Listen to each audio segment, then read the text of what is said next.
नमस्कार, TV9 digital में आपका स्वागत है और मैं हूं कार्तिकेय शर्मा। आज हम चर्चा करेंगे पहाड़ में बगावत की। जी हां, पहाड़ में बगावत हुई है, उत्तराखंड में कांग्रेस पर बगावत हुई है। हरीश रावत ने कल दनादन 3 ट्वीट दाग दिए थे, लेकिन लोगों को लगा कि मसला कहीं शांत हो गया है।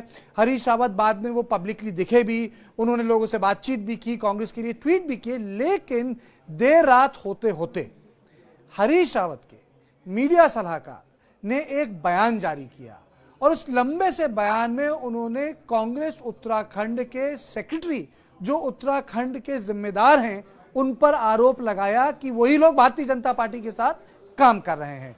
इस चर्चा में मेरे साथ होंगे ब्रजेश पांडे, लेकिन उससे पहले आप सुनिए इनकी वो बाइट जिसमें वो खुलकर इल्जाम लगा रहे हैं कांग्रेस के सेक्रेटरी पर। अब ये रावत जी के ट्वीट का क्या मतलब है?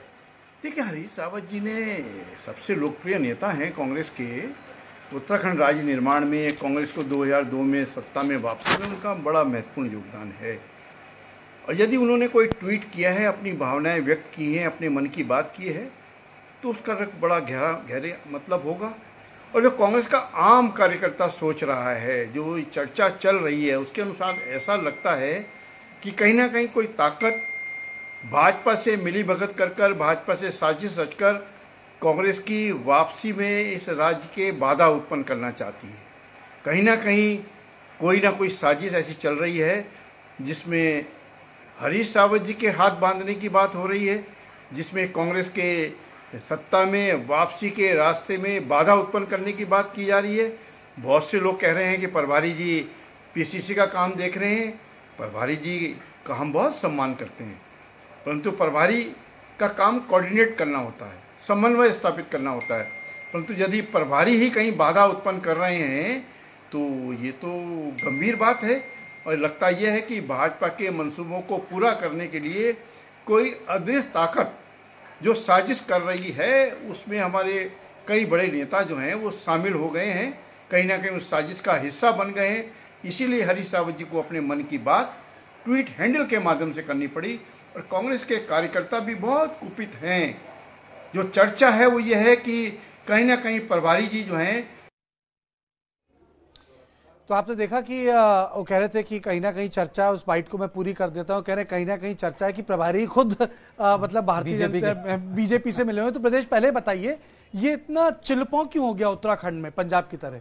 देखिए, अब ये जो उत्तराखंड में जो हुआ है, ये कांग्रेस के लिए बहुत बुरी खबर है। बुरी खबर इसलिए कि पार्टी में जो दो फाड़ है वो सामने आ गया है। और उत्तराखंड ऐसा स्टेट था जिसमें बीजेपी उम्मीद लगाए हुए थी, लेकिन पिछले 6 महीने में 3 मुख्यमंत्री बदले गए, तो इससे स्पष्ट था कि बीजेपी में भी सब कुछ ठीक नहीं है और बीजेपी ढंग की एंटी इनकम्बेंसी झेल रही थी।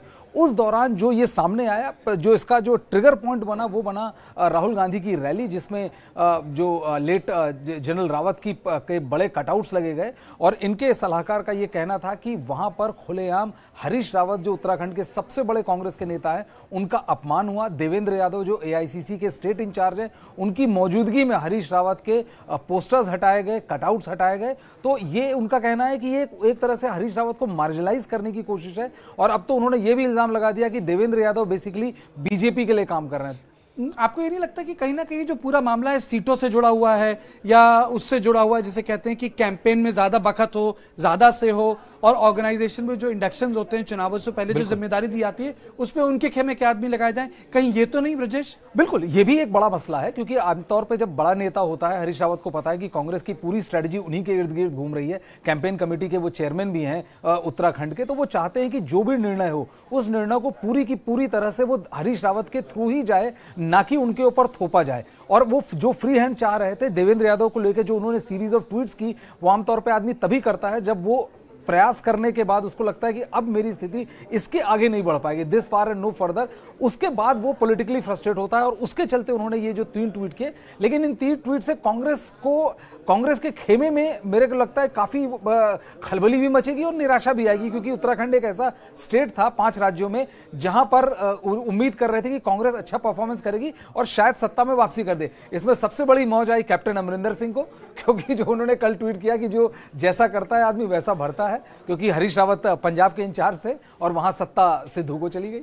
लेकिन एक चीज बताइए, इसमें मनीष रावत भी कूद पड़े। कांग्रेस पार्टी में हो क्या रहा है? फ्री फॉर ऑल हो गया है। कल अमरिंदर सिंह ने ट्वीट किया, मतलब लब्बो लुआब ये था, जो बोओगे वही काटोगे।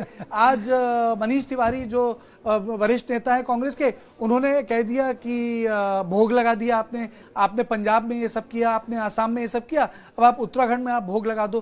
तो मतलब ये हो क्या रहा है? मतलब कुछ चीजों पे एक शब्द होता है लंबा, किंग कर्तव्य विमूढ़, मतलब पता ही नहीं पार्टी को करना क्या है, बोलना क्या है, सोचना क्या है। ये स्पष्ट है कि ये दिखाता है कि कांग्रेस में सेंट्रल लीडरशिप जैसी कोई चीज नहीं है।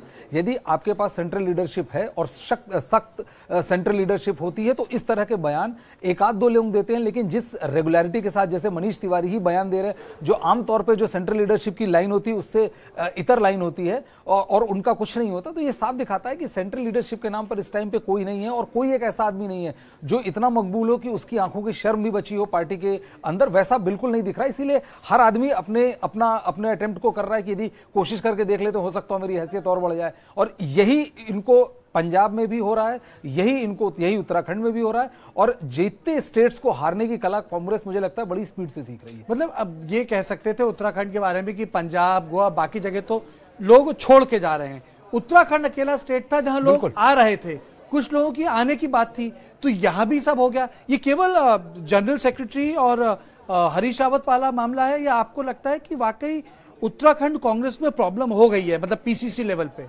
देखिए, प्रॉब्लम तो हो ही गई है, तभी हरीश रावत, आप मुझसे बेहतर जानते हैं, हरीश रावत एक बहुत ही मतलब मजे हुए नेता हैं। आमतौर पे अपनी फीलिंग्स पब्लिकली वो नहीं करते। पिछली बार याद है जब उत्तराखंड में मुख्यमंत्री पद को लेकर जो बवाल मचा था उनके घर पे और 10 जनपद के बीच काफी लंबा संघर्ष चला। हरीश रावत का मानना है कि जो उन्होंने उत्तराखंड कांग्रेस के लिए किया है उसका उस तरह का स्ट्रेचर नहीं दिया गया।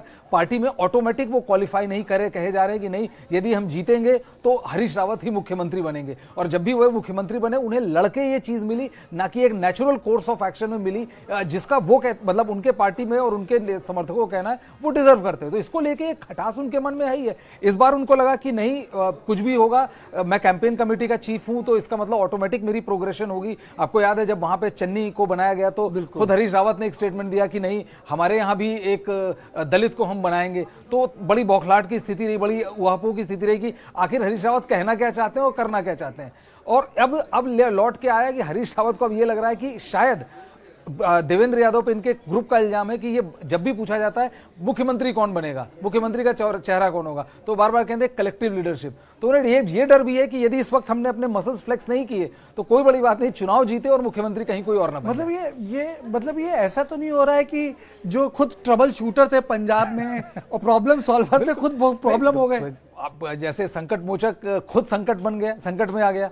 पंजाब में लगातार आपने देखा होगा हरीश रावत हर दूसरे दिन वहां के सिद्धू और कैप्टन के बाद जो सबसे प्रोमिनेंट चेहरा था वो हरीश रावत का था। और बीच में हरीश रावत ने तमाम खबरें भी चली कि हरीश रावत ने कैसे 10 जनपद में जाके कहा कि मुझे मुक्ति चाहिए क्योंकि मुझे उत्तराखंड में चुनाव भी जाके लड़ना है। और वो बड़े खुश हुए, कई उनके हर आधे घंटे में बयान आते थे जो वहां की स्थिति दिखाते थे। अब किसे उम्मीद थी कि महीना भर भी नहीं बीता होगा, खुद संकट मोचक संकट में आ गया। अब खुद संकट मोचक कह रहा है कि मुझे समझ में नहीं आ रहा है कि मैं रहूं या मैं रिटायरमेंट ले लूं, या हम कि मतलब जो मगरमच्छ छोड़ रखे हैं जिन्हें पार्टी चलानी है उन्होंने मगरमच्छ कौन है ब्रजेश? ये मैं पूछता था, मगरमच्छ कौन है? मगरमच्छ के जो अभी तक को तो दे रहे हैं उसके हिसाब से क्लियर कट है कि जो भी सेंट्रल नेतृत्व से आया है और स्पेशली देवेंद्र यादव जो उनके कैंप के निशाने पे हैं, देवेंद्र यादव इस हिसाब से सबसे बड़े मगरमच्छ हुए। और उसके अलावा जो सेंट्रली डेप्यूटी होके आ रहा है और जो हरीश रावत के नहीं मान रहा वो बाकी मगरमच्छ, मतलब तैराक हैं मगरमच्छ, सेंट्रली डेप्यूटी नेता है। तो मेरे सहयोगी बता रहे थे ब्रजेश की किस तरीके से जो एक ट्रबल शूटर और प्रॉब्लम सॉल्वर थे वो खुद अपने आप में एक बहुत बड़ी प्रॉब्लम हो गए हैं। कल हरीश रावत को आना है, उनकी मुलाकात होनी है दिल्ली में। अब या राहुल और प्रियंका से मिल सकते हैं या राहुल और सोनिया गांधी से मिल सकते हैं, क्योंकि 3 लोग हैं, उनमें से 2 लोगों से तो मुलाकात होनी है। क्योंकि एक चीज यहाँ महत्वपूर्ण है, वो ये कि जो ऑपरेशन पंजाब में हुआ वो उत्तराखंड में अब नहीं हो सकता। अगर कुछ हुआ तो पार्टी बीच में दो फाड़ हो जाएगी और लड़ने लायक ही नहीं रहेगी। तो ये देख रहे थे हमारा आप खास एडिशन पहाड़ में बगावत ब्रजेश के साथ। लेकिन देश और दुनिया की बाकी खबरों के लिए आप देखते रहें TV9 डिजिटल।